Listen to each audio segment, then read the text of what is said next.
Friends பாருங்க, என்னோட friend வீட்டுக்கு வந்திருக்கோம். நிறைய மாடி தோட்டம் எவ்வளோ அழகா வச்சிருக்கு. இதை பார்த்தா எங்களுக்கே வைக்க எவ்வளோ ஆசையா இருக்கு. நாங்களும் வச்சுக்கோம், பட் கொஞ்சமா வச்சுக்கோங்க. நிறைய இது பாருங்க, எவ்வளோ அழகா செடிங்கெல்லாம் பாருங்க. துளசி தினம் இருமல் சளி வந்து தினம் ஒரு இலையை பறிச்சு வாயில் போடுங்க. இருமலே வராது, சளியே பிடிக்காதுங்க. தினம் ஒரு வீட்லயே டாக்டர் இருக்கும்போது நம்ம ஹாஸ்பிட்டலுக்கு போகணும். தினம் ஒரு துளசி இலையை பறிச்சு வாயில் போடுங்க. இருமல் சளி உங்களுக்கு எப்பவுமே வரவே வராது.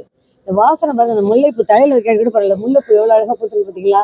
முல்லைக்கொடி வீட்டில் வச்சாவே அழகா படர்ந்து வரும். அந்த வாசனையே வீட்டுக்குள்ள கமகமான இருக்கு. வேற சென்ட் ஸ்ப்ரே எதுவுமே தேவையில்லை. மெட்ராஸ் வாழ்க்கையில எதுவுமே வாங்க வேணாம், இதே வச்சுக்கலாம். பாருங்க எவ்வளவு பாருங்க, கருவேப்பிலை முடக்குத்தாங்கீரை எல்லாமே வச்சிருக்காங்க.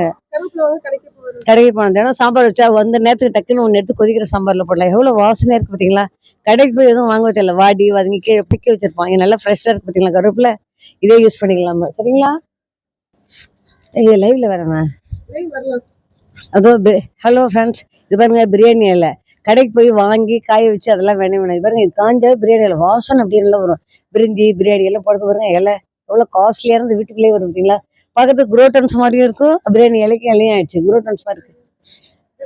பிரிஞ்சி பிரியாணி எல்லாத்துக்கும் போடலாம். சூப்பரா இருக்கு பாருங்க இலை. ஹலோ, முருங்கைக்கீரை பாருங்க, இரும்பு சத்து உள்ள முருங்கைக்கீரை. யார் ஒருத்தவங்களும் தைராய்டு வேற ஏதாவது குடற்புண்ணு எதுவும் இருந்தா கூட சரி, முருங்கைக்கீரை சூப் வச்சு குடிக்க சொல்லுவாங்க. தினம் ஒரு பிடி முருங்கைக்கீரை சூப் வச்சு குடிக்க. நம்ம கீரை கூட்டு காய் எது வேணா சாப்பிடலாம். அது பாருங்க, இது பாருங்க ரோஸ் பட் ரோஸ் அழகா கோத்துருக்கு பார்த்தீங்களா? ரோஜா செடியில பாருங்க, இதோ பட் ரோஸ் பாருங்க, துளசி பாருங்க, இதோ செம்பருத்தி செடி, இதோ கொய்யா மரம். எவ்வளவு அழகான தோட்டம் பார்த்தீங்களா? கண்ணு குளிர்ச்சியா இருக்கு. இதுக்கு விட்டு எக்ஸிபிஷன் மாலுக்குலாம் போறதா வேஸ்ட். மாடி தோட்டத்தை ஒரு 1/2 மணி நேரம் நின்று பாருங்க, எவ்வளவு சூப்பரா இருக்கு. வாங்க அடுத்த கண்டென்ட் போலாம்.